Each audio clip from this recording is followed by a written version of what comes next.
खाते हैं, कैसे वो एब्जॉर्ब होता है, कैसे वो डाइजेस्ट होता है, ये चीज़ प्रोसेस होती है हमारी बॉडी की, हमें पता होनी चाहिए। हम वही चीज़ पढ़ रहे हैं, ठीक है। डाइजेस्टिव सिस्टम है, इसका हम डायग्राम नहीं बना रहे क्योंकि हमारे इधर ऑलरेडी चार्ट लगा हुआ है, तो हम इसके थ्रू समझ लेते हैं, ठीक है। ऊपर देखो सब लोग, ह्यूमन डाइजेस्टिव सिस्टम बना हुआ है, समझ में आ रहा है। देखो जहाँ से माउथ स्टार्ट हो रहा है, माउथ में हमारी ओरल कैविटी होती है जिसको हम क्या कहते हैं, कल क्या बताया था मैंने आपको कि ये बक्कल कैविटी भी होती है, माउथ से जो स्टार्ट होती है, जस्ट उसके पीछे क्या होती है, हमारी ओरल कैविटी कहलाती है ना। बहुत ऊपर मैं डायग्राम बनाऊंगी नीचे, रफली बना है ना, रफली बना। देखो हम डाइजेस्टिव सिस्टम पढ़ रहे हैं, डायग्राम पे ज्यादा जाने की जरूरत नहीं है, समझने से मतलब रखो, ठीक है। डाइजेस्टिव सिस्टम का डायग्राम बनाया है, अगर इससे समझ में नहीं आए तो ऊपर हमारा चार्ट भी लगा है, ठीक है। चार्ट देख लीजिए आप लोग, ज्यादा अच्छे से समझ में आ जाएगा। तो हमारा डाइजेस्टिव सिस्टम माउथ से स्टार्ट होता है। कहाँ से स्टार्ट होता है? माउथ से स्टार्ट होता है, जिसे हम क्या कहते हैं? Buccal cavity. कल भी बताया था, ठीक है, बक्कल कैविटी, ठीक है। माउथ से हमारा फूड, हम कोई भी खाना खाते हैं उसकी डाइजेशन की प्रोसेस होती है, एब्जॉर्प्शन की प्रोसेस होती है, ठीक है। माउथ से हमने कोई भी फूड इंसर्ट किया, देन इसमें बहुत सारी प्रोसेस होती है, इसके बाद जाकर वो एनएस से क्या हो जाता है, बाहर निकल जाता है। ये तो हमारी स्टार्टिंग टू एंडिंग पॉइंट हो गया है ना, ठीक है। लेकिन इसके बीच में भी तो बहुत सारी प्रोसेस हो रही होगी, तभी तो हमारा डाइजेशन हो रहा है, ये चीज तो आपको पता होगी, है ना। तो ऊपर भी देख लो, इसमें आपको यहाँ पर नहीं समझ में आ रहा, कचरा जैसा लग रहा हो तो आप ऊपर डायग्राम में देख लो, दिख रहा है।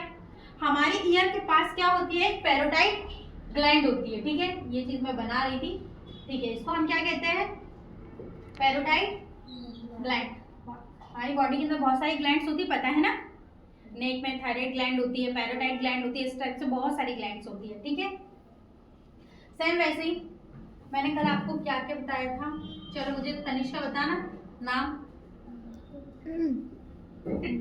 Wind pipe. मैं तो यहाँ पर अभी माउथ की बात कर रही हूँ, माउथ के अंदर की बात कर रही हूँ, कैविटीज की बात कर रही हूँ। पहले हम माउथ से स्टार्ट कर रहे हैं, हम यहाँ के प्रोसेस खत्म करेंगे, फिर हम विंड पाइप या इसोफेगस पाइप पे जाएंगे ना। बताओ। Sibling gland. सब मैक्सिलरी होती है, सब लिंगुअल ग्लैंड, जिसे हम सब मैक्सिलरी ग्लैंड भी कहते हैं, ओके। Lingual gland. सब लिंगुअल ग्लैंड, वो लिखा है ऊपर, लिखा है, देखो इसको दिख रहा है स्पेलिंग? पढ़ा था मैंने। सब लिंगुअल एंड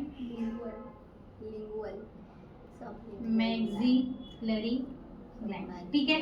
आ गया समझ में? इतना आया समझ में? वहां देख लो, स्लेवरी ग्लैंड्स के नाम है ये सारे, है ना। ये दोनों जो नाम है क्या है? हमारी स्लेवरी ग्लैंड है, ठीक है। अगर मैं इतना बड़ा लिखूंगी तो और नाम तो लिखूंगी, लिख लेंगे, उसमें क्या है। इसके बाद पैराटाइड ग्लैंड। चलो एपिग्लोटिस की बात करें हम लोग, यहाँ पर हमारी दो पाइप होती है, फूड पाइप। हमने खाना खाया, इसके बाद इसकी ट्रैवलिंग प्रोसेस होती है ना, कहाँ कहाँ से गुजर के जाती है, ये तो पता ही होगा।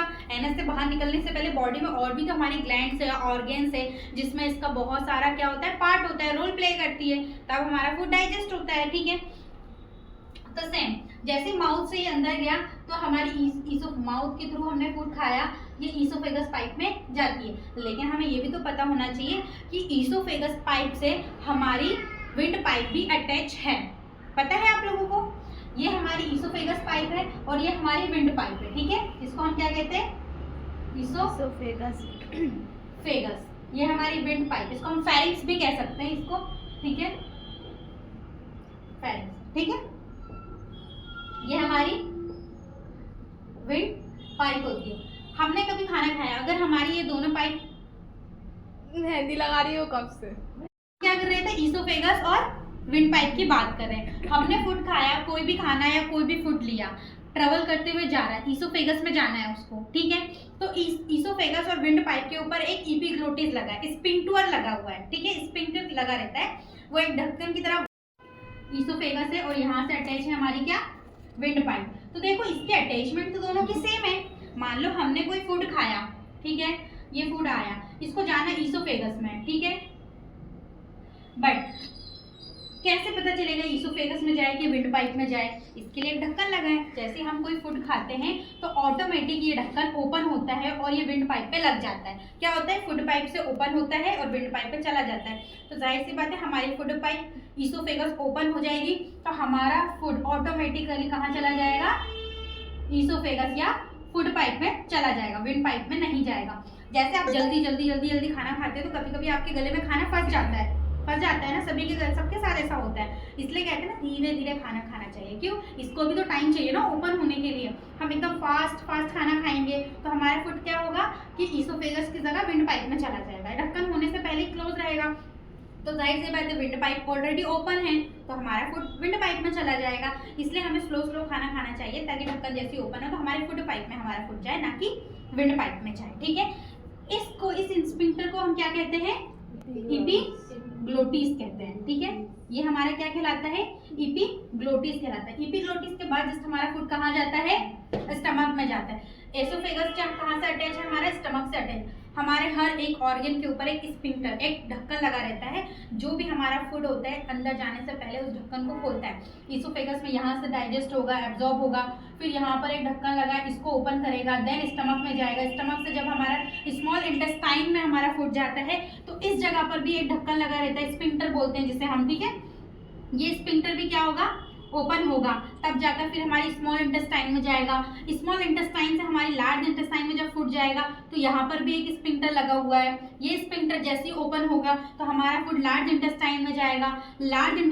हमारा लार्ज इंटेस्टाइन क्या होता है कि जब हमारी स्मॉल इंटेस्टाइन लार्ज इंटेस्टाइन से कनेक्ट होती है तो इस जगह पर क्या होता है, हमारा कनेक्टिविटी होती है। ये स्मॉल इंटेस्टाइन है, लार्ज इंटेस्टाइन है। हमारा फूड जब स्टमक से स्मॉल इंटेस्टाइन में गया, स्मॉल से जब लार्ज में जाएगा तो इस जगह होता है ये यहाँ से यहाँ पर ट्रांसफर करता है। ठीक है, तो ट्रांसफर से पहले यहाँ पर एक छोटा सा कोना है, जैसे कि हमारे लार्ज इंटेस्टाइन है और ये हमारा क्या है, वर्मीफॉर्म अपेंडिक्स। ठीक है, सुना ही होगा अपेंडिक्स के बारे में। ये अपेंडिक्स है, क्या होता है कि छोटा सा कोना लार्ज इंटेस्टाइन का हमारा यहाँ पर निकला होता है, जिसका कोई रोल नहीं होता है। ठीक है, ये एक वेस्ट मटेरियल की तरह है कि इसका कोई रोल नहीं होता है।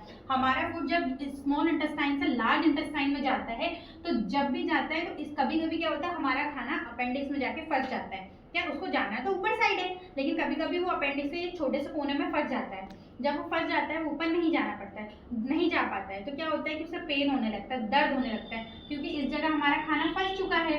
अब इस जगह जब ये फंस जाएगा तो अब खाना ना तो ऊपर जा रहा है ना तो नीचे जा रहा है, क्योंकि ना तो इसको निकलने का रास्ता है ना जाने का रास्ता है। तो इस जगह कभी कभी क्या होता है कि अपेंडिक्स का पेन होने लगता है।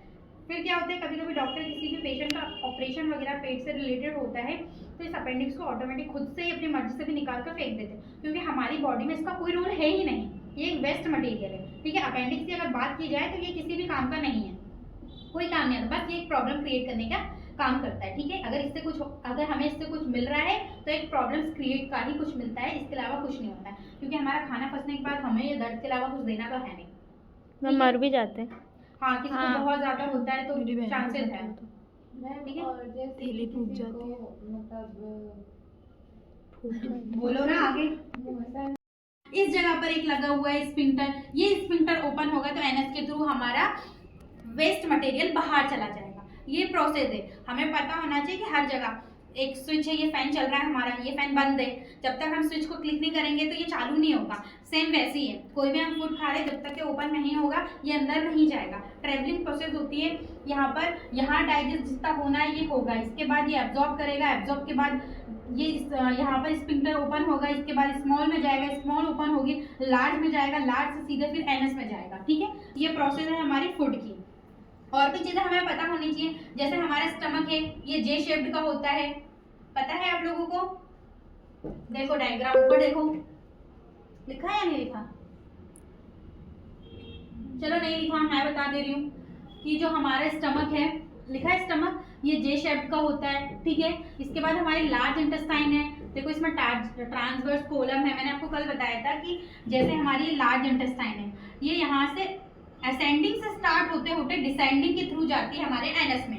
ये चीज़ मैंने कल भी आपको बता दी थी क्लियरली। ठीक है, यहाँ पर हमारी क्या प्रोसेस होती है, असेंडिंग। ठीक है, ये ट्रांसफर कॉलम।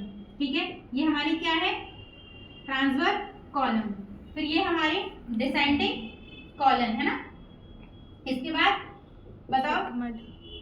Sigmoid column.